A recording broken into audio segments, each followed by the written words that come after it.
Just have to take a quick minute to thank our sponsors, Yellow Dog Paddle, Mackin's Rip and Lips Fishing Trips, NJFishing.com, and 8 Ball Sport Fishing. Also have to thank our supporters, Mike K's Guide Service, Psycho Jigs, Lip Glue, FC Fish Company, Nor'easter Hardcore Apparel, Hoggy Time Jigs, The Mimi Sick, and The Gambler.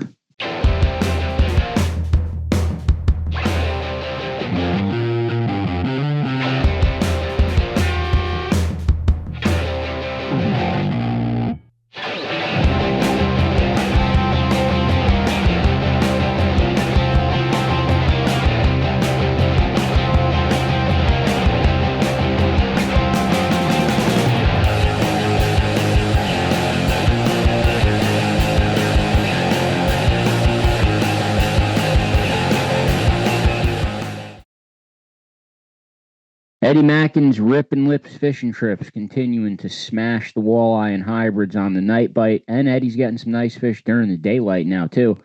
Not that much availability left, so call Eddie immediately. Pontoon boat is still available for rent if you're looking to bring a larger number of people. And the red-eye trips, if you're fishing by yourself, you can get paired with another angler. Call Eddie Mackin today.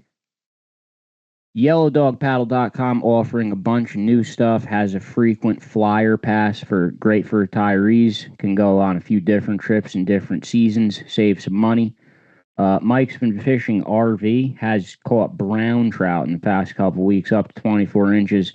Really nice fish. Also offering the fishing lessons if you're not that interested in the fishing but want to set your own boat up to troll like Mike. He will teach you how he does that. Check out Yellow Dog Paddle today. Hello, and welcome to episode number 108 of the NJ Multispecies Podcast. I'm your host, Joe Santiago. As always, my partner, Chris Pereira. How's it going? Pretty good. Pretty interesting week of fishing. I don't remember what was on the last show and what wasn't. Oh my God, you're that out of it already? No, I'm trying to think what fish. Did we talk about all the hybrids on the last episode? Yeah, right? Probably. Yeah, I think so.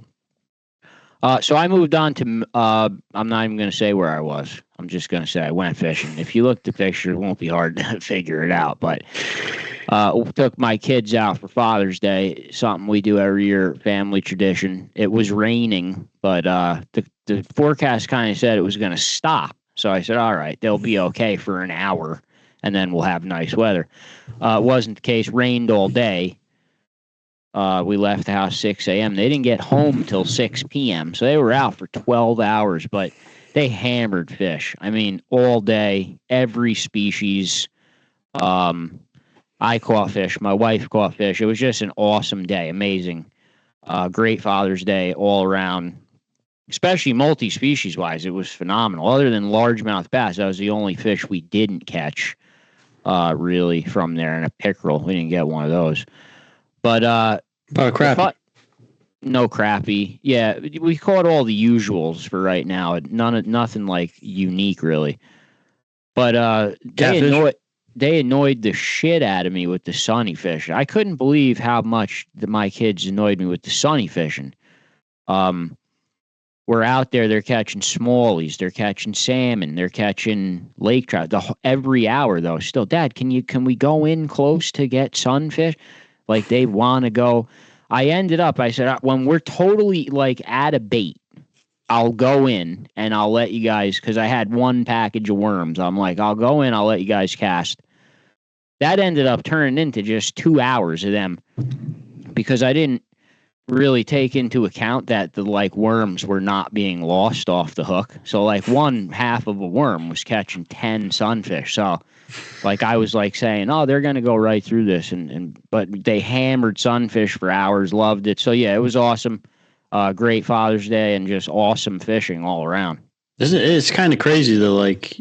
You don't think about it, but they're catching all these nice big fish, right? You said some of the Lakers gave them a fight. I mean, you got to say what you told me about the Laker fight. I do. I mean, they caught a lot of fish and they reeled in a lot of different fish, and they did really well with most of it. But the lake trout, they kind of struggled with. I was really surprised. One fish I had to help my son with. Like, he was reeling the fish in, but I was bracing the rod with my arm, kind of like bracing it up for him because it was bulldogging him. And they were catching, I mean, you're talking landlocked salmon and smallmouth bass. Oh, yeah. Somebody got a 17.5-inch smallie, I think, or a 17 something, and one of them got a 19. They got some decent smallies. You're talking about, besides hybrid striped bass, you're talking about probably the next two most popular fighting game fish in New Jersey as far as the fight goes. Yeah, I mean, the only thing that I could say in defense of that is that the smallmouth obviously came from like the top 20 feet of the water column, where couple of the lake trout they hooked came from really deep. I don't know if that has like an effect on why it's so much weight, but yeah, they got bulldogged by Lakers, no doubt. So I mean, we hear it all the time that lake trout don't fight, and I know that because that's from trolling them on lead core. I do that, but when you fish for them like this, straight up and down, these things fight like hell. Yeah, they're like I said before, their strength is not, side to side. It's not horizontal. Their strength is vertical. They can move up and down in the water column really quickly, better than most fish.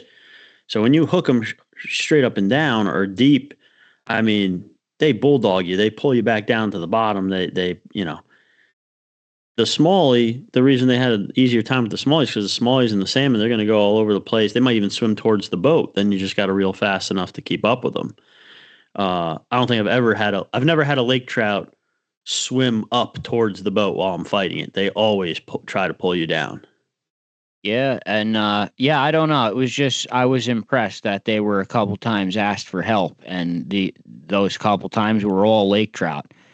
And like I said, no gigantic lake trout, just cookie cutter lake trout. Yeah. Well, then there's one more knife in the side of the guys that like to call lake trout wet towels. But what I was going to say is, isn't it cool though that like they're catching all these cool fish, these bigger size fish, and they still want to spend like almost 2 hours catching bluegills?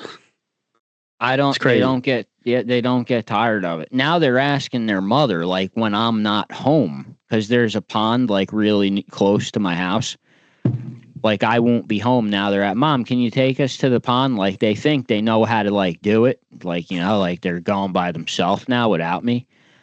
I think that's why they like the Sunnies, because they cast and they do it all themselves, jig the bobber and shit, instead of sitting there waiting on a bite. That makes sense. But yeah, they love it. Kids love that. I mean, I guess they don't really care how big the fish is. They just want to keep catching fish. So whatever. You got to teach them how to drop shot. I never sit there and wait for the bait. Yeah, I mean, my son will instantly just drop a rod off the boat if you let him hold anything. Like it'll be gone instantaneously. Well, didn't you say you lost the rod mysteriously that trip, didn't you? You're not going to tell that story? All right, so we were fishing. I'm going to say I was in, I can't reveal the depth because I'm not giving up everything here, but I was real deep. I was way over 80 feet. I was so deep that Chris will say I'm lying or crazy.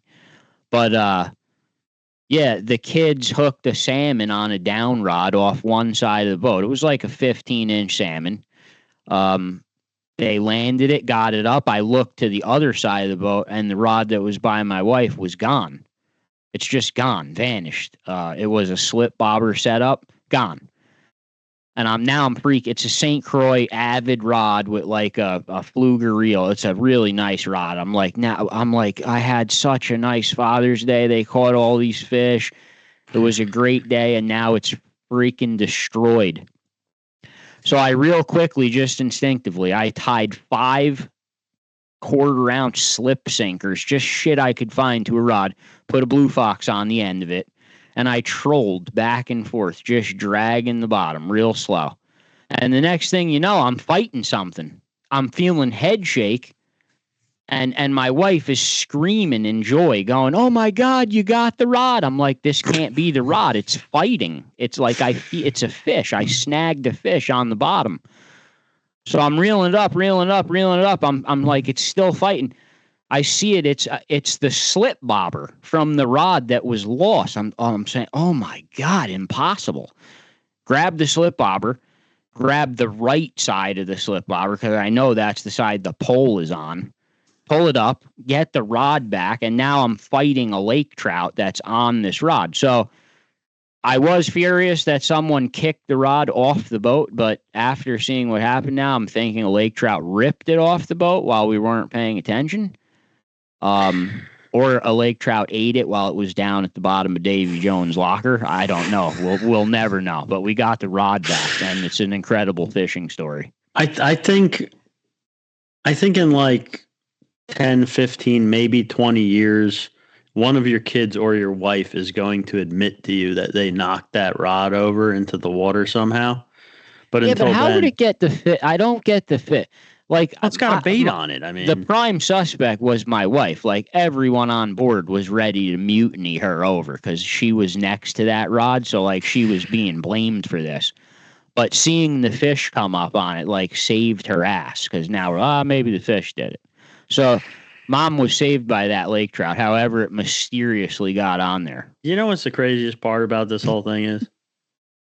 What? You film everything, all kinds of bullshit. You didn't film this. I did not even bring the GoPro. I said I'm going to enjoy my Father's Day fishing with my kids, no camera, and we're going fishing. And that was that. And yeah, all this awesome shit happened that I should have filmed. It sucks. Oh, well. But it was awesome. Anyway, I might leave the camera home more often. Maybe I'll have more good days. No, GoPro's cursed. I mean, I've said it before, and I mean, well, check this out. So I chose a much more painful and suffering Father's Day. For some reason, I decided to go musky fishing with the Sasquatch and Chuck. And I mean, it's musky fishing. We sat there in the rain. I mean, casting on and off, pulling the bait around. I mean, it was torturous. It was 8 hours or so before we finally caught one. But we did catch one. But see, you caught one though. That's okay. A good one fish is a good day musky fish. I'm not complaining about it. I'm just saying it was a long day. And in the rain too. Yeah, my kids were like prunes.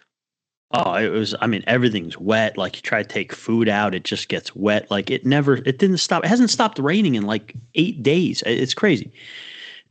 But like, I had the GoPro, right? So I was ready to film, musky thrashing next to the side of the boat or whatever. And I had it ready to go for a while. And after like 7.5 hours, I put it away. I was just like, all right, we don't need this. Dwayne was literally turning to leave. He's like, I'm done. He's like, I hate this. Don't ever ask me to do this again. Cause he's not, I mean, me and Chuck are into it. He's not into it, but it was his boat. He was done. He wanted to leave because I couldn't fit both of them in my boat. So everyone wanted to go. We're in Dwayne's boat. He turned to leave, dude. And I'm just like sitting there in the rain with my like rain jacket on. And which, by the way, that nor'easter rain jacket kept me bone dry. That was the first time I wore it in like all day rain, bone dry. Nor'easter. I wore mine all day too, also. And so I'm just like there. Usually I'm busting balls like, oh, you're going to quit. You're going to quit. And I kind of did that. But really, I was just like, good, get me the hell out of here. Like, this is hell on earth. And when he turned, like, all of a sudden we hear the clicker go off. And nobody knew what it was. Like, we're like, what? What the hell is that? You forgot that sound. Chuck starts screaming. I just jump up, grab the one rod, and sure enough. I love when Chuck's there. And Chuck, it was Chuck usually says, there she is. He always, like, that's his line. There she is. And then a rod goes over. I don't even know what he said because I was, like, on another planet at that point. Oh, yeah. But, like, it was the furthest rod out. And I mean, I set the hook, like I think I almost hit Dwayne in the face behind me, setting the hook to make sure it was in there. And you know what? It wasn't even a big one. It was 36 or 37 inches, I think. And it didn't matter. It's like that one fish made the day. Like the difference in that kind of, like on a day like that kind of fishing, musky fishing, the difference between one fish and zero fish is like the difference between 2 bass and 100 bass day. Like, or any other smaller game fish. You know what I mean? I would say musky fishing out of all the species is the one that I'm literally packing all my shit in the car, loading the boat, doing all this stuff, getting all this stuff ready, and I'm expecting to not catch one. Everything else, I feel like you're usually expecting to hopefully at least catch one or something. I kind of always go into musky fishing expecting to fail. Most people that I tell them I'm going to bring them, I'm saying like, listen, you got a chance, but there's a good chance of not. So yeah, to catch one, I get what you're saying. The difference between 0 and 1, it's a galaxy apart. I mean, that was same shit with me and Chuck when the last time we sat there for however many hours. It was a torturous disaster. And then at the last 5 minutes, the day changed to Chuck got a beautiful musky. It changed in 1 second. Sometimes I swear to God, they can sense when you're about to leave, and they just do. I don't know. It's crazy, but suffer for the fish. We got our guest ready. If you want to move on, or you got anything else? Tonight's guest is Josè Cinco from KastKing. KastKing, the pretty large company. We're going to get to know a little bit more about them. If he's ready to come in, we could bring him in. Should be ready, yeah. 8-ball sport fishing out of Point Pleasant offers extreme flexibility at an affordable rate. 6 people, perfect boat. Me and Chris love to use Captain Dom. Offers striper trips even after work on mini rods. The only thing he doesn't do is blackfish, but basically does everything else. Offers shark fishing trips, fluke trips. He's booking fluke trips right now. Call 8-ball sport fishing out of Point Pleasant. All right, so we have our guest, the marketing director for KastKing, Josè Cinco.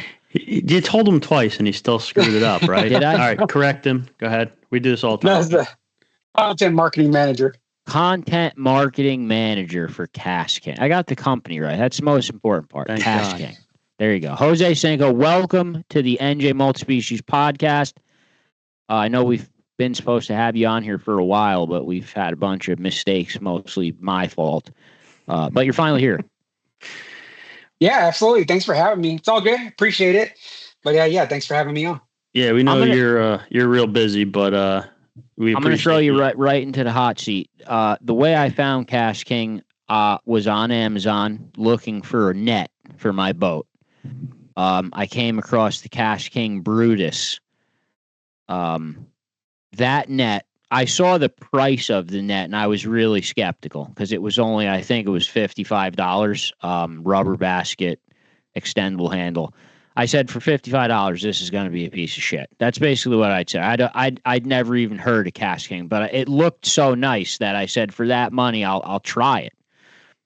That net is still on my boat, and it is the best net that I've ever had. And I have really expensive fish pond trout, and I have a lot of nets because I'm just a weirdo. But so my biggest thing that I will start off with KastKing is you guys are amazingly impressive for the price point. Absolutely. And thanks for saying that. Yeah, a little bit of background how I got involved with KastKing was the same way. I started fishing. I saw the spinning reel. I was like, nah, $30. Like, really, how good is it going to be? And bought it. And I was like, okay, this is nice, and we've improved quite a bit over the past couple of years on doing that, while at the same time keeping that barrier of entry very low. So any angler, you got $30, 40, 50 on all the way up to 400. We've got a reel for you. So that's mainly what I love about the company, is that still we continue to give a great product at unbeatable at the price points. Yeah, I can remember when I first started seeing the KastKing name, I was seeing it with a lot of other new fishing company names. I think you guys came around that same time. I don't remember exactly when it was. I want to say, when did KastKing start? We've been 12 years now. So yeah. Okay. I was gonna say 10 to 15 years is what I was thinking in my head. And like I said, I saw a lot of different new fishing companies were popping up all over the place, right? And guys were trying to, get onto their pro staff or whatever you want to call it, because they wanted discounts on gear. They wanted to try this new gear and this, that, and the other thing. And what I noticed was a lot of these other companies kind of started to fade away after a couple of years. Like you just stopped hearing about them. I tried a couple of those newer companies because the prices were so low, and a lot of their gear just wasn't that good. It broke easily, or it just didn't perform right. But KastKing stuck around. Like KastKing just kept growing. Like what separated you guys from these other companies? Was it just as simple as the quality of the product? Well, at the beginning, you're right. A lot of companies came up out of nowhere. And even with us, we were kind of batched into that OTS or off the shelf, So us three, we can go to a factory in China and say, yeah, let's do that one, and we'll call it whatever reel, and it's all the same. The way that we started, our big money maker, of course, is Amazon, right? And the fact that we were straight up D2C, and our fishing line is actually what put us on the map. Our superpower braid, all those different braids and like that. What separated us that we continued to evolve. We didn't just stay some cheap, a lot of people knew us as some cheap Chinese company. Even when I first signed on to their brand ambassador program, which is like their pro staff, people clowned me, made fun of me, jokes, memes, all the stuff. But we continued to push forward and kept pushing forward, coming out with different products that were ours. It wasn't just, hey, that's that, paint it KastKing black and orange, and we'll call it a KastKing reel. Even now, when you think about it, there's really only two reel companies that have their own factories. That's Shimano and Daiwa. Everything else comes from Korea and China, the same factories. Now, us, why don't you see any of our reels? Why do we continue to come up with new stuff? We have our own factory, 9-figure factory that we have invested into that has opened up this year. So that's pretty what separated us, is that we continue to push and we continue to innovate and create new products.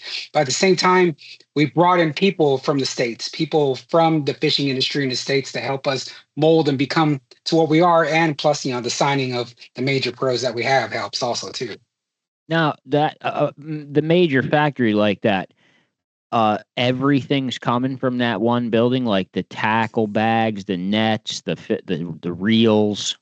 No, that's going to be mainly our reels.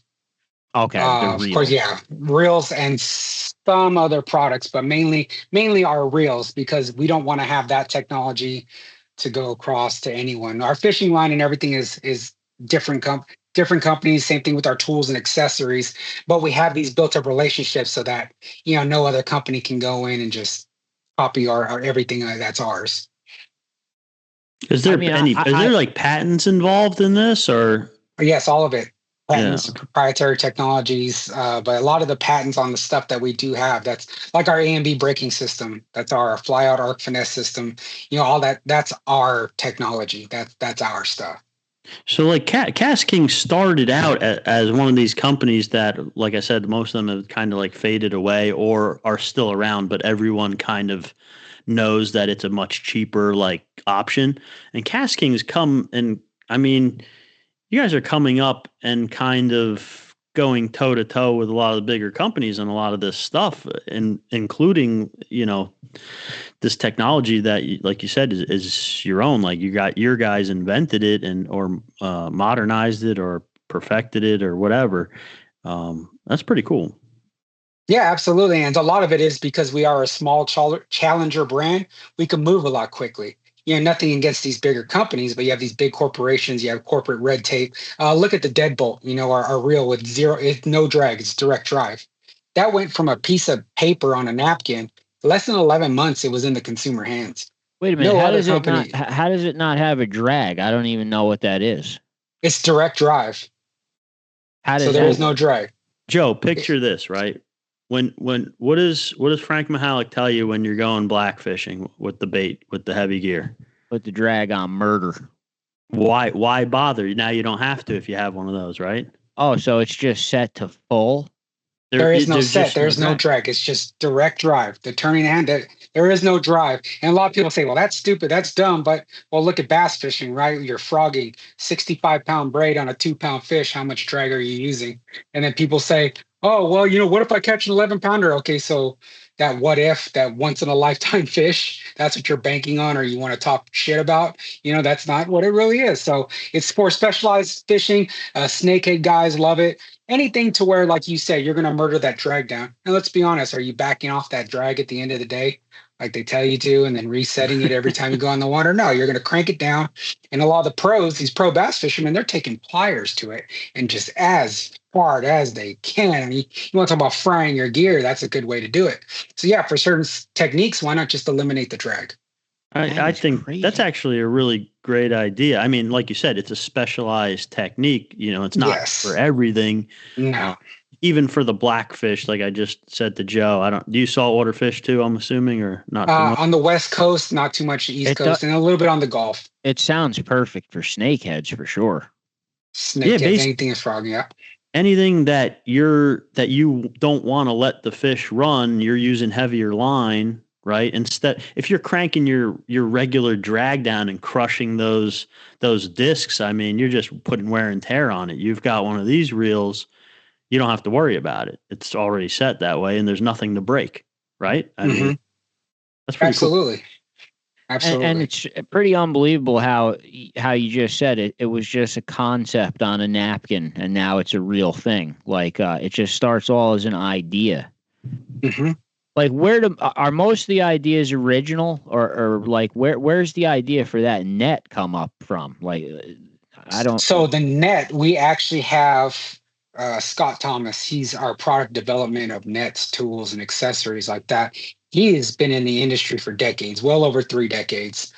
He was actually working at Pure Fishing before he came to us. When he came to us, the same thing. It was like, well, now he doesn't have all this corporate red tape to run through, right? Now he has this idea because he is a genius business-wise and inventing shit.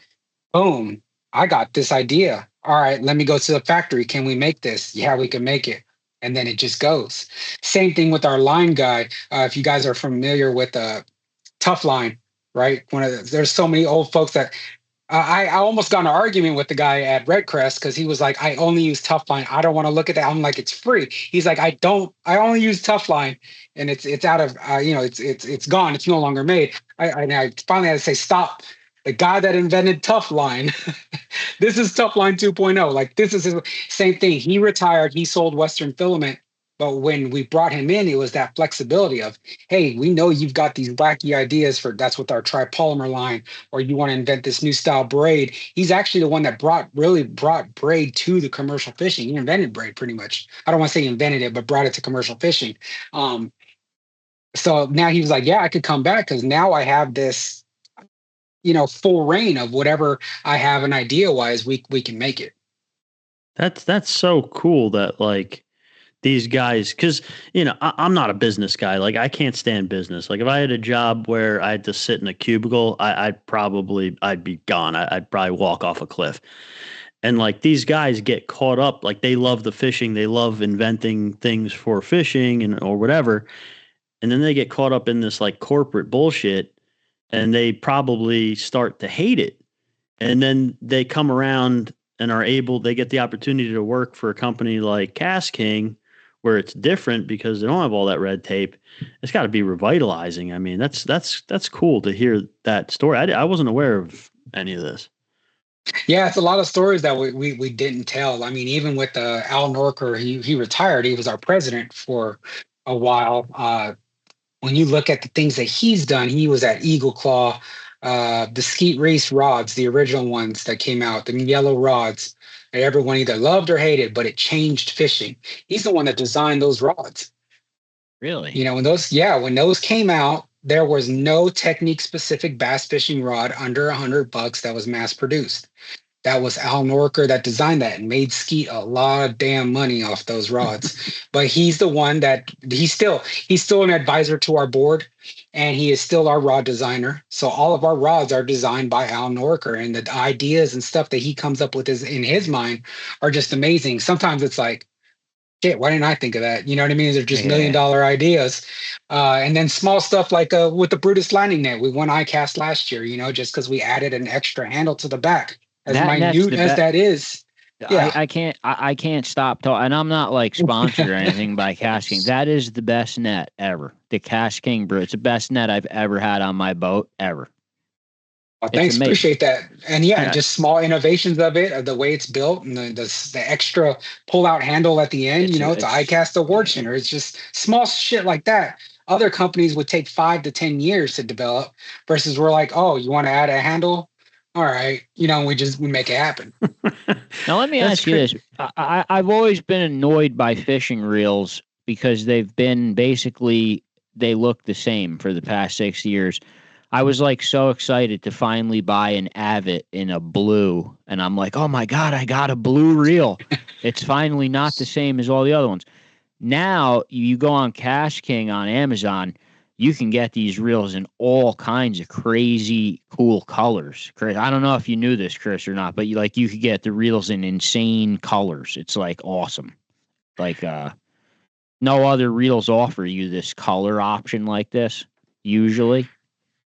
I gotta be honest. Like I haven't delved in. Like I don't think I own any KastKing gear. If I do, it's one of the minor, like the smaller, like terminal tackle things or something. I'm trying to think in my head. I'm pretty new to like the whole KastKing thing. Our buddy Jen has been working hand in hand with your company for a while. Using a lot of your gear, and so I know of it through him. And I know Joe has the net, and he might have a couple other things. We got a couple other friends that use the gear. I haven't really used any of it yet. I'm kind of like, I never heard of that reel with the direct drive with no drag. Like, no, my mind is still. I'm still thinking about that in my head. Like I'm still trying to comprehend it. Like I can't believe that no one ever thought of that.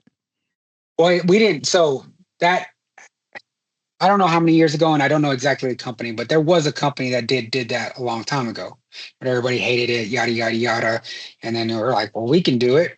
We can make it stronger, make the main gear stronger. It was actually the idea of Clip Crochet, the Cajun baby bass fisherman out of Louisiana. He's crazy. That's a crazy dude right there. But then, but that fits his style of fishing, that south, flipping and pitching, punching skinny waters. But yeah, even when you talked about the colors of the reels, here's a company that here I am, just as the marketing manager, my team, they ask our opinion. Hey, what do you think about this color? What do you think about this color? And we are able to look at it from optics of what's going to catch the viewer's eyes when they're on social media.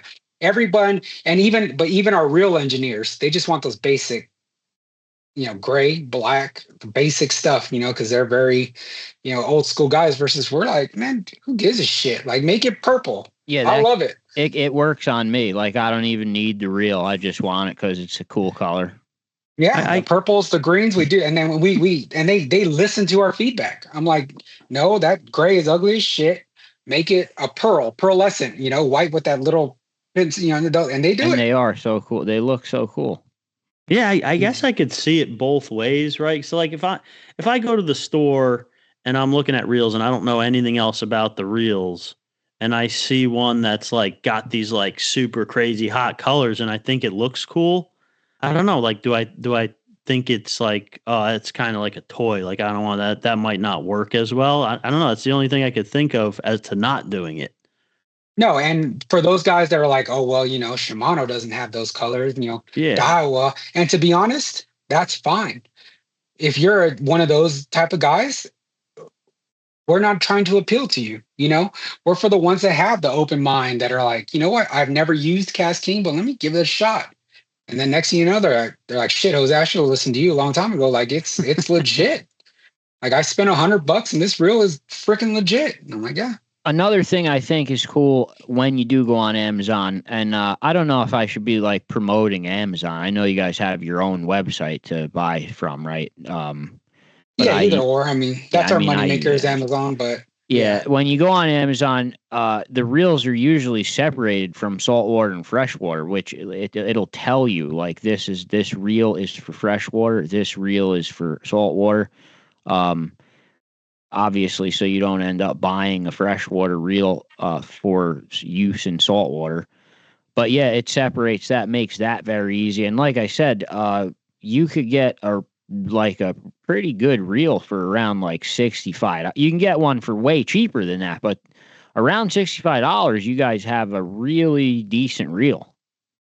no, absolutely. Absolutely. Even at the $50 mark, I use those. I have access to everything from our iRail 2s to our MG12s. But if you look at my videos, I'm normally using a 50 at the max $80 reel.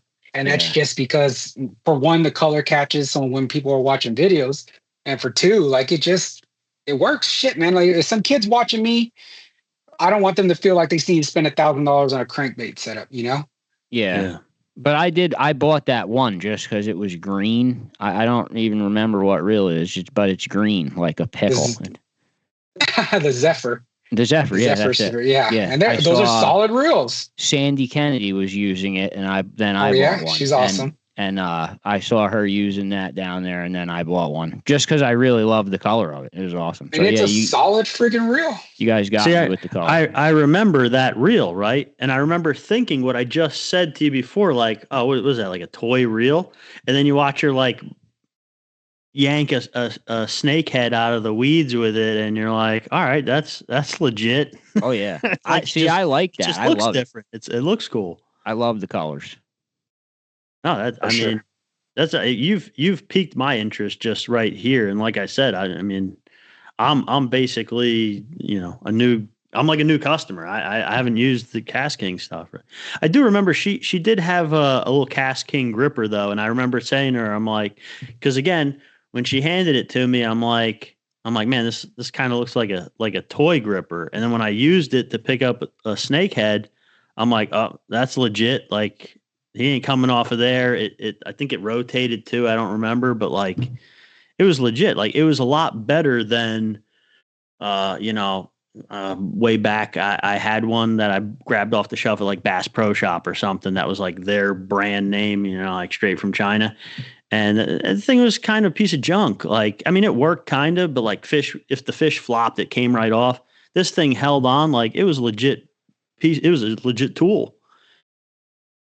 Yeah, and that's also, I'm glad to hear that also. So, one thing that really separates us also is that our product development and every single person on the marketing team actually fishes. There's not a single person on our US team that does not fish. So even when the teams from overseas, hey, we're coming out with like a new gripper or something, right? Yeah. They'll send it to me and they're like, don't post about it. They'll tell me, we want you to beat the shit out of it, hit it into a fails. And I will purposely go out and do it. And I'll do everything I can. And then if I, and I'm also honest, like if someone says, hey, what do you think about that? Like, the thing sucks. Like, don't use it. Why don't you get this one instead? At the same time, we do that. Hey, that sucks. Don't use that one. That one's trash. We hate it. So we're brutally honest about it. And that's what you want to hear from the people making your gear, honestly. I mean, and I can just tell from the way you're talking, like you're legit. Like you really are. If they hand you something to test and it breaks on the first day, you're like calling them back up and telling, dude, this is a piece of shit. Like, no way. Yeah. I'll send pictures, videos. They'll be like, hey, this reel can't backlash. And I'm like, don't give me that test. I'll backlash. You know what I mean? I'll do something stupid. I'll backlash it. I promise. And then I've been so far impressed with everything that I've used from KastKing. And like I said, I was at first very skeptical by the price point, but impressed by everything I've used so far. Thanks, man. And so like I said, I started off as a consumer. Went from a consumer to a brand ambassador to community brand manager, now the marketing manager. So I've locked in and did it. That's a cool story too, because I remember that time when all the companies were coming out and guys were trying to like, oh hey, like send me some stuff, I'll use it and I'll post on social media, like just give me a discount, give me free stuff, whatever. Mm-hmm. And you said like guys would like mock you and stuff, and a lot of it was happening all over the place. You took that and ran with it like this. Now it's your job, like it's your career now, right? I mean, that's a cool story in itself. For sure, man. And so when I retired out of the Army, I was kind of doing the whole cubicle job, and I hated it. I hated every single minute of it. And so stepped away from that, healed on multiple levels, mentally, physically, spiritually. Thank you for your service. Oh, appreciate that, man. Appreciate that. And then they said that's when KastKing called and said, hey, well, I was still the manager of their brand ambassadors, but that's part-time. That's really nothing, Yeah. And they said, well, what are you doing now? I said, oh, I'm sitting on my ass. Like, absolutely not. And that's when it just I just kind of stuck with it. And then that's also when short form content kind of took off, like 21, when things started opening up after the whole COVID bullshit, like things started to open up and short form content, TikTok, Reels, IG Reels started to take off. And that's when I was like, man, I could do this. And I kind of locked in on that, Now, I would guess during this show season, you're all over the country, probably. No, because we really we go all in on just the three major shows: the Classic, Red Crest, and ICAST.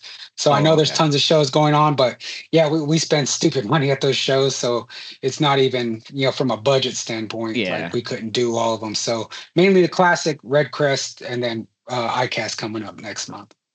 And those shows are basically where you debut like top secret stuff that's not out yet, but you're showing it there for the first time, like a reveal.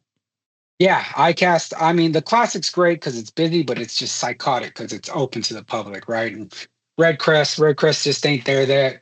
But the ICAST, I love it because it's more meaningful. That's first time I met Jen. He stopped me. He's like, I love KastKing. And we just started talking. We hit it off. And that's when he said you guys needed to have me on the podcast. But that's where it's more, I guess meaningful, less bullshit, right? Like it's more of like, hey, we're industry professionals. We're talking. Here's what's coming out. Do you like it? Do you not like it? Make a video about it. Meet the politics and all that stuff versus, some guy like trying to show me some catfish he caught on a hot dog 10 years ago or something, which I love it, dude. I love it. Hey, I love the fans, but sometimes it's like, all right, bro, I got like 20 people I need to talk to.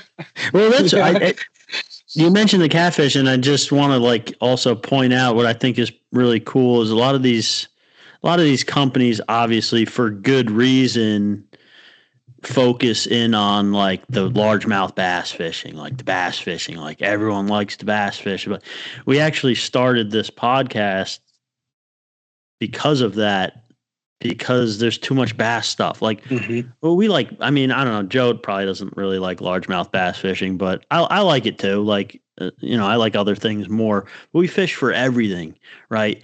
And there was like, we're looking at podcasts and we're like, all the podcasts are bass podcasts or saltwater podcasts, really. Like, there's no podcast that's for everything. And like here in New Jersey, that's like our biggest strength. Like the variety we have here is just incredible. And we love to fish for everything. And you guys, I mean, I'm sure you obviously have to focus to some extent on the bass fishing because it's so popular everywhere. But you kind of focus on a lot of other fish too, like the snakeheads, like Sandy's down there using your stuff on the snakeheads. You guys work with her a little bit and stuff. Well, they even have BFS. You guys do BFS reels. They have from BFS all the way up to heavy salt. I mean, they have everything from that. We leaned in heavy on the BFS, and I'm not gonna lie. We make fun of BFS a lot. I thought it was a freaking joke. I thought it was the dumbest shit ever. I was like, that's stupid. And then once we started coming out with the reels, they're like, hey, we need to give it a shot. And I was like, all right, this is actually pretty fun. Like, so even myself, I'm a multi-species guy. Like, whether it's pan fishing, catfish, stripers, hybrids, I love it all. Yeah. But like you guys said, like, unfortunately, bass fishing just is where the money's at. So that's why we have to You obviously have stuff because that's the dipshit with the $100,000 boat and 60 rods and reels and can't use any of it, right? And then, but you know what I mean? That's just unfortunately that's where the money's at. So you got to follow the money. But but as you said, if you look on our site, we got don't matter. We got something for everybody. I feel like you guys do a little bit. I get it, right? But I do think you guys do a little bit better job, it seems, than a lot of the other companies. Yes. At like expanding into the other stuff a little bit more. And I thought that was pretty cool too. Even our creators do it. Yeah. Yeah. Before we let you go, so we don't take up all your time, is there any other products, obviously not ones that are still secret that you're going to reveal at iCast or anything, but is there any fairly new products that people might not have heard about, like that direct drive reel? I hadn't heard of that. Is there anything else cool you guys released recently or anything that's in the works that isn't a secret that you want to mention? Well, we haven't done a well enough story of telling so the Skeet Reese Icon baitcaster, the Royal Legend Pro baitcaster, they have a dual auto mag braking system. So the magnets are actually going to expand and contract on their own, not like digitally or anything. So just centrifugal force is going to cause those magnets to expand. And so the braking on those is just phenomenal. So we haven't done a good enough story of telling like how advanced our braking systems really are, from the auto dual mag system to the A and B braking system to even just our centrifugal brakes that are in the Deadbolt. Those are just deadly. Our brakes, even like the Zephyr, that's a $50 baitcaster. That Halo 12 magnetic braking system is nuts. So our braking systems are just so advanced for the money. It's just and I'm not just saying, like, I truly believe they're untouchable at that price point. They're just untouchable. I don't like to overpraise stuff because it just starts to look fake and acting. But yeah, I mean, like I don't, for $50, like that reel, for the money that it costs, it's like equivalent to, like, I don't know what I would compare it to, like maybe an SLX or something, which is like $120 Shimano. It's just an unbelievable reel. Like for $50, you would think it's a prank, like it's a joke, but it's not. It's just, I don't know what else I could say. Absolutely, so these braking systems are I mean, they're going to allow you to cast further, I'm assuming, and with less backlashes, with less thumb control. Yeah, getting dialed in is a lot easier with these braking systems, whether it's centrifugal force. The A and B braking system has 4 plates, and the plates actually expand and contract with centrifugal force. And so, like, it's just takes less dialing in, and you know what I mean, get you to more cast. Because you guys already know, like, when you're on the water, you gotta get more casting. That's the only way you're gonna catch more fish, is get more casting. Yeah, I'll tell you, like, I still, and anyone who won't admit this is lying, I'll still backlash every once in a while. Like, you're fishing, you're going, you may hit the knob a little bit or something, or you switch lures to something that's a little bit, you forget to adjust it or whatever, or you're just like kind of zoning out because you haven't got a bit in a while. And the next thing you know, you throw a little bird's nest or something. Like, nothing crazy once you learn how to do it. But I think you don't realize how important a good braking system is, just, to keep your day flowing smoothly. Especially, I'm in Oklahoma where it's just windy as shit, right? So you got, so if I'm casting, because, I like to do that, where you're casting against the wind, against the current, bringing it down. It's a lot different presentation, right? But it's difficult, and you'll backlash like a son of a bitch if you're not careful, I told Joe the other week, we were arguing about fly fishing, and I basically told him, like, dude, when I was shown how to fly fish, I picked it up within minutes. Like, I'm not a master of it or anything like that, but it was easy to pick up. I picked up, the guy showed me how to do it, gave me some pointers. I did it. I caught fish, whatever. When I first tried to learn how to cast a baitcaster reel, that was more of a pain in the ass than learning how to fly fish. He didn't believe me. Dude, like, I can remember getting my first baitcaster. I'm just not going to comment because I'm not restarting this shit over again. You're not going to take the bait? A baitcaster is very hard when you first get. I will admit that. Can I ask, while he mentions that, though, fly fishing is one thing you guys haven't gotten into? We've tried to. We did a few years back. We're probably not going to get back into it. That's such a niche group. I'd love the fly reels in your colors. That's what I need. I need those colors. That's hard to break into that group. They're a bunch of whats. You know what I mean? They're worse than BFS guys. Yeah, they hate us too. They hate us. Jose, I have to thank you so much for taking the time to come on here and talk to us. It's been really cool.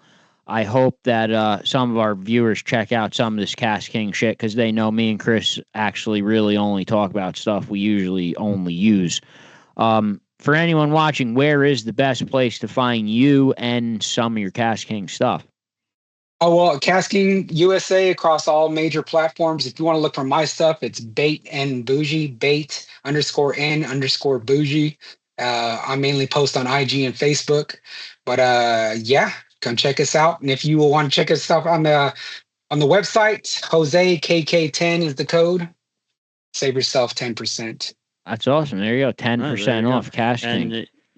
Jose, I mean, in all honesty, you kind of piqued my interest on a couple of things. I'm going to check out, see what you guys got, see if you have anything that fits anything that I need in it. And if you do, I'm definitely... Look at the green Zephyr. Once you start staring at the well, green... Well, look, really, dude, I'm not just going to buy something just to buy something. I got to take a look at my stuff. See, I got some broken stuff, some stuff that needs to be replaced. I'll pair it up with something and take a look. And I'm definitely going to try... some KastKing stuff. I mean, you definitely piqued my interest. Check the Deadbolt out. There you go. The Deadbolt. The Deadbolt, the one without the drag. Oh, okay. All right. I mean, I wish I did some more heavy cover like bass fishing, like frog fishing and stuff, but I should get into it more. I used to do a lot more. Jose, thank you so much for coming on here and have a great night, dude. All right. Appreciate you guys, man. All right, take care, see you again, man. Bye. NJFishing.com approaching 28 years as the #1 resource in freshwater and saltwater information here, fishing, New Jersey. Email Jerry Zagorski today for a free username and password. Gives you access to all the message boards, tons of information, tons of other people.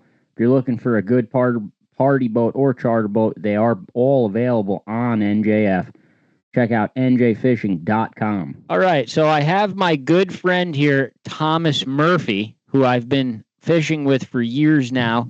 I have to bring him on here and give him a plug because he just started his own podcast with his partner. And Chris, you'll be interested in this. It is a ice hockey podcast.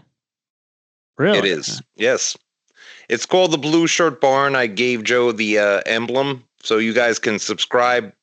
To be really upfront with you guys, I mean, we're both Ranger fans, but we welcome everybody. Devils, Islanders, Flyers, Maple Leafs, whoever, Edmonton. The more talk, the better with all the other fan bases. So like I said... It's not just a podcast to bash the Devils? No, it's not. We don't just go on there and bash the Devils. We talk about a little bit of everything. We try to, you know what I mean? And like I said, we're open-minded with things. I mean, to be honest with you, I've been a Ranger fan since I was a kid, and I admire a lot of the things the Devils have done over the years. You know what I mean? I don't necessarily like them, but, I admire, they had a really good run there for a while. And so, I do notice, too, in our group, Multi-Species Mayhem, like, you don't see that much sports talk, but when a sports talk fight does break out, it is always hockey, right, Chris? Like, that seems to be the only sport spoken about in there. It's the only real sport, let's be honest. I mean, God. All right. I played other Here we sports, and they're just, they're boring to watch. Come on. All right. So it's the Blue Shirt Barn hockey. Hockey show, yes. I believe I sent it to you, Joe. I do. I know, but I need you to say it for the people watching. The Blue Shirt Barn Hockey Show. We're on Twitter, Spotify, YouTube podcasts. We're all over the place. So, like I said, if you guys want, jump on, subscribe, like, drop a comment, whatever you guys want to do. Go give Murph a subscribe and check out his hockey podcast. We love Murph. Yeah, we try. And like I said, we're open to everybody. You know what I mean? Like, it's not a closed thing or anything like that. Like, we just, like, some people are like all like Rangers or all Flyers. Like, it's not like that. Like, we're open to everybody. I don't know why you started a podcast, Murph. It's terrible. I know. This is the worst decision I ever made, Joe, listening to you. Oh, you don't have to tell me, bro. This is episode 108, and I'm like deep in the depths of hell. Murph, thank you so much for popping on here. I'm glad we finally got it to work. Blue Shirt Barn Hockey Show, pretty much available everywhere. Ours is too. So go give Murph a subscribe for us. And like I say, thank you very much for having me on. And like I said, you guys have a great night. Hopefully the technical difficulties are a thing of the past over here. Thank you, Murph. Do you ever want to come on and talk about fishing? I'll give you an episode in the future. I'd love to come on and talk about fishing if it would stop raining in Seattle, New Jersey over here. Like it's crazy. Like every time we turn around, it's like more rain, more rain. It's like all I have to do is cut my grass when it's a foot long. Yep. It's insane. I'm going to hop out with Joe one of these days. And I don't know, Scott was talking about some deep sea thing with Chuck or something one of these weeks. Yeah. I don't know. Chuck wants to take you fishing because you took him ice fishing. So he knows that he's going to take you striper fishing. He has mentioned that already. So that's going to be cool. Yeah. So yeah, we'll have something to discuss with Just Murph. so you know, your boss is coming over for a couple beers tomorrow, so I'm going to try to butter him up for you so he takes it easy on you. Because I'm off Wednesday to go lake trout fishing. Whoa, so he's extra pissed. So butter him up real good. Yeah, Murph, thank you so much for coming on here. Everyone, have a great night, guys. Thank you. Subscribe. You're the best, Murph. Love you. Have a great night, guys. All right, take care. You too. All right. Yeah. So Murph started a hockey podcast. If you get a chance, go give him a subscribe. That'd be greatly appreciated.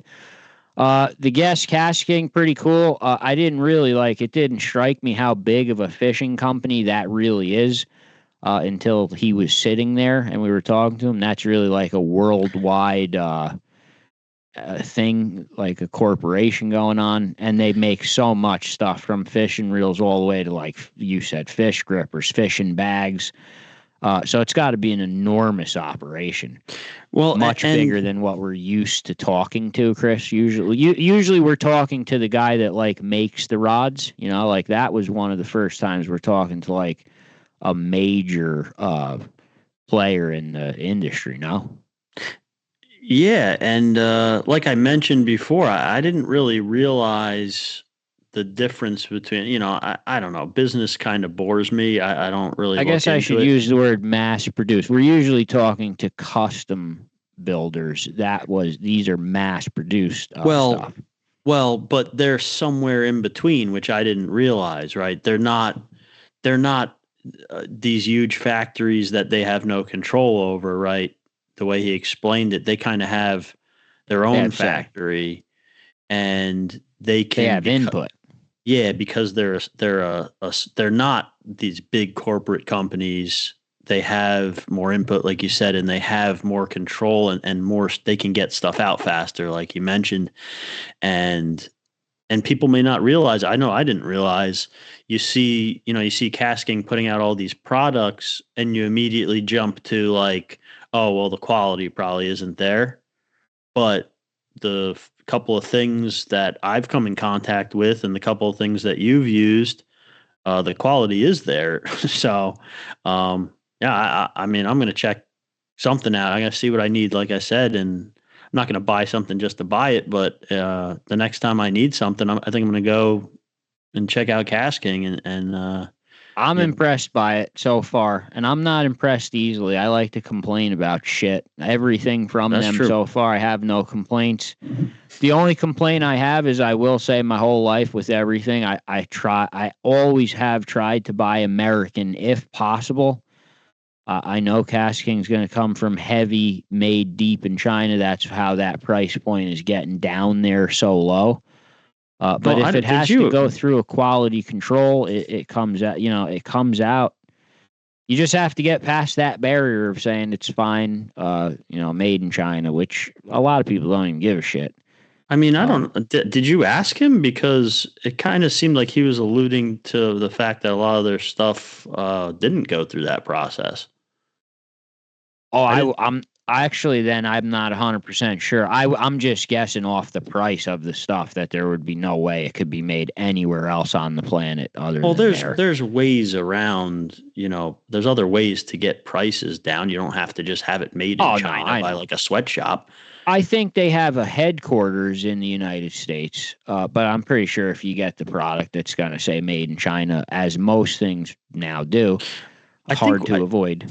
I think, and like, I'm not saying that they do this, but I believe a lot of companies. So one of the ways around it is you'll have the parts, the pieces made in China, and then you'll put it together here, and so you can kind of like quality control it, I guess. You need the quality control because that's when I think you get, and then you need the customer service, which I've heard KastKing has customer service. I have to say, I just dealt with GoPro customer service, and it was horrendous. The worst customer service I ever dealt with. GoPro, you're horrible. You should be fucking embarrassed by your customer service. Horrifying. I can't believe you're a multi-million-dollar company. But KastKing actually has decent customer service, too, which is another big thing. And they have a decent warranty. You wouldn't believe, like, the warranty on these low-budget stuff. But it isn't just low budget, like he said. Some of the stuff gets up for some of the reels are $400. They have high end saltwater reels. They have, it's anywhere from. That's why I kind of like the company so much. They really have from starter $20 up to $400. You can get anything from BFS to all this crazy shit he's talking about with the braking systems.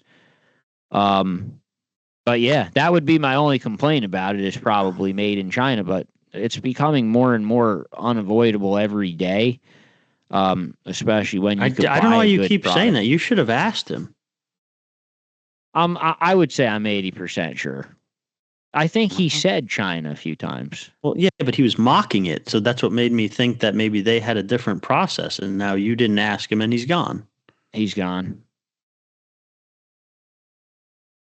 So now Deuce is chiming in. Apparently he paid more attention than Joe, and he's agreeing with me. You guys can't hear him, but he's agreeing with me that he believes Deuce is right now in his underwear eating a fudgicle. That's why he will not show himself. And he didn't hear any of the episode. He's full of shit. All right, Jose, if you're watching the episode, we have no idea where the KastKing is actually made now. If you email us back, we'll post it in the description. I'm pretty sure it's probably made in China and then assembled here or quality checked here. And that's what it is. I kind of want to call Jose right now and get an answer for that. All right, get him on the phone. Are you serious? Yeah, get him on the phone because we have to know now. I'm going to call him right now. All right, well, while you call him, I could say goodbye to everyone. Me and Chris are leaving tomorrow night to go meet Kurt Hofig to jig for lake trout. Was a birthday surprise from Katie, his wife. I was fortunate enough to get invited as a VIP, so we're going. So tomorrow night we'll be leaving at like 1 a.m. going up there to lake trout fish all day. Jose, it's Chris from the NJ Multi-Species Podcast. Real quick, Chris, would it be? Yeah, so we're trying to close the show down here, right? And I'm actually still on with Joe, and me and Deuce both think Joe's making a mistake here. You said that when you were mentioning the KastKing gear and it being assembled in your factory, where is your factory? It's not in China, right? All right, the factory is in China. And it's yours. You have complete control over it. They built the factory from the ground up. So the stuff is built in China, but okay. Quality controlled by them. Nobody else can go in there. They have complete control over. So that's the difference. I knew there was a difference. But okay, we get it. We just wanted to clear that up before we close the show down. And I told you misinformation. I told Joe I was going to call you. I was right though, China. All right, take care, Jose. It was great having you on. Take care. All right, so made in China, but it goes through their quality control, which is usually a good thing. They built the factory from the ground up. They control everything in the factory, so it's not like they're just sending the instructions out there and getting a product back. So that's the big difference. I mean, like I said, it's become unavoidable. I had a problem with Yeti. I mean, I've spent a lot of money on Yeti coolers. I buy a lot of Yeti stuff. I bought my first Yeti soft cooler, and it comes to my house and it says made in China. Like every Yeti I ever bought, it says made in the Philippines or made in the USA. And okay, this bag comes at $300 soft bag and it's made in China. I called them right away. I said, "What the hell is this? Bag's made in China?" Guy says, "Yeah, the United States doesn't make zippers." I said, "What?" He goes, "No one in the United States makes zippers. So if it has a zipper on it, it's got to be made in China." And I said, "Holy shit!" And that was it. Conversation done. Dude, I'll never understand like the world we live in. I guess like it's crazy. Like I don't know if it was any zipper. It might be this one specific waterproof zipper that Yeti's using on this bag. But yeah, the guy said no one in the United States manufactures that zipper, so the bag had to be made in China. So I said, "Okay, thanks very much." Whatever. The point is, it's become unavoidable. I mean, if it was avoidable, we would probably try to avoid it, but you have companies like this, and you could see right there, that's an American worker with an American family and an American household, and he pays American taxes, and that's how he makes his living. So it's not exactly like none of the money goes to where we need it to go anyway. So if you catch my drift, I don't think it really matters that much in the end of the day. The only thing that matters is that you actually get a good product that you could use and that it works.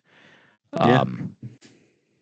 I was in the middle of saying we are leaving tomorrow night at like 1 or 2 in the morning to go meet Kurt Hofig, Jig Lakers, as we were talking about, vertically up and down for the day on Lake Cayuga. Oh, God, I just burned his lake there. Sorry, Kurt. I just blew up the Finger Lakes. I'm pretty sure he needs people to know where he's working out of to get find him. Yeah, so. I don't have anything else other than that. Who the guest is next week, I have no idea. Oh, so we got we lined up 2 of Jen Wong's buddies in a row. We got Adam Klapko from Psycho Jigs on. Psycho Jigs. But I will say he's asked me like 5 times. I just got a text message from Eddie Mack and that someone just boated a 28-inch walleye on his boat. Just came in. Hot off the press. Eddie, you know Chris is going to want to see a ruler picture or you're going to never hear the end of it. I mean, if he's texting you saying someone did, I mean, please tell me it wasn't. He just texted me. I just came right now. It said 28-inch walleye just hit the deck of the boat. And I answered, "Holy shit." Jeez, I've moved on from walleye till the fall. Me too. And it's still, every time I say it, someone else catches another bit. Henro just posted a bunch of giant ones from like last night too. That's because he's hungry. Is he on the lake that I think he's on, or is he sneaking around? Oh, I don't know. I think he's sneaking around. Henro, if you're watching this, I know that you're sneaking around. He's hungry. He is hungry. Who's the guest next week? Did you say it or no? Are you kidding me? I was talking, wasn't I? I'm talking to Eddie. You've got to be kidding me, dude. You got to get checked for like Alzheimer's. It's one of Jen Wong's friends. Oh, Psycho Jigs, Klapko. Oh, God. All right, Adam Klapko next week. He's hilarious. And we will be back with a report from how we did with Kurt Hofig. And this weekend, we'll be figuring something out, I'm sure, multi-species wise. Anything else, Chris? I'm just hoping I could get a couple of days of not suffering so much for the fish, but you know, a couple nice days here and there is nice. Yeah. You wish. But I'm done. That's it for me. Go check out Murph's hockey podcast.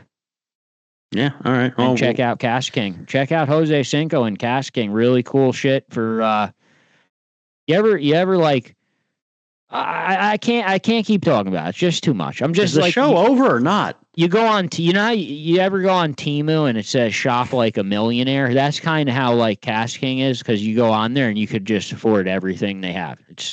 That's how it is, and you just start buying shit. It's like Harbor Freight of fishing. It's that kind of thing. It's awesome. I love it. All right.